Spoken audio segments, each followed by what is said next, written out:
Hello Bibe Loves, it's me again, your mother Bibe, nagbabalik at meron na naman tayong nakalkal na mga lumang clips mula sa aking baul, mula sa aking cellphone. And ito yung isa sa mga namimiss ko sa Hong Kong, yung pagsakay-sakay ng bus, and very commendable ang transportation dyan sa Hong Kong, very efficient and very fast pace.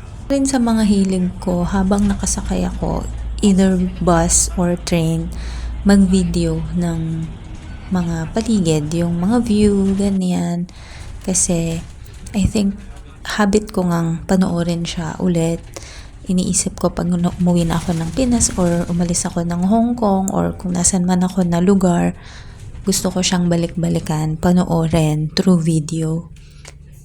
So, ayan, day off ng kunyang dyan at nag-aala Disney Princess lang sa bus. I think magkikita kami dyan ng aking mga ka-classmate at para bumili ng mga something na madadala. Papunta na kami niya ng Finland ng mga time na yan. And yan, ang ganda din ng mga building sa Hong Kong. Yan. Ito na nga kami, nandito na kami sa may Central ata ito, dun sa may overpass kung saan nagtatambay yung mga kababayan natin. Yan, ang realidad ng Hong Kong. Kung pupunta kayo ng Hong Kong, mapapadaan kayo sa Central, lahat ng mga makikita yung mga kababayan nakatambay, nakakarton sila. May kanya-kanya silang mga pwesto dyan. Yan, nagbibili kami ng mga ukay-ukay sa ating mga kababayan. Ayan.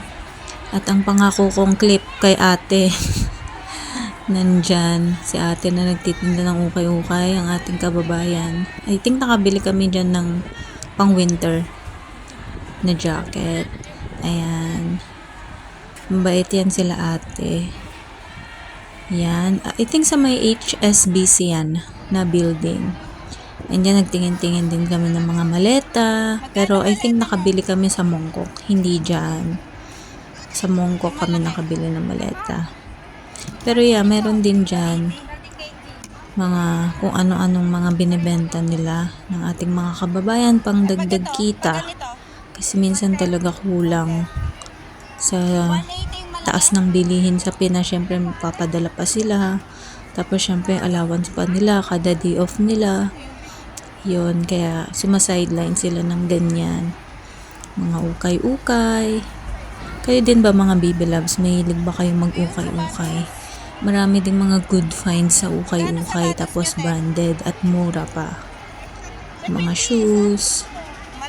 Masaya din mag-ukay-ukay. Up until now, nag-ukay-ukay kami dito sa Finland and usong-uso din ang mga ukayan dito sa Finland. Sa susunod, makikita nyo, may mga vlogs din ako na ukay-ukay dito sa Finland. But for now, dito muna tayo sa Hong Kong. Nasa Hong Kong pa rin tayo. Ayan. Mamili kami dyan ng mga pang-inner kasi nga, papunta na kami sa may snow.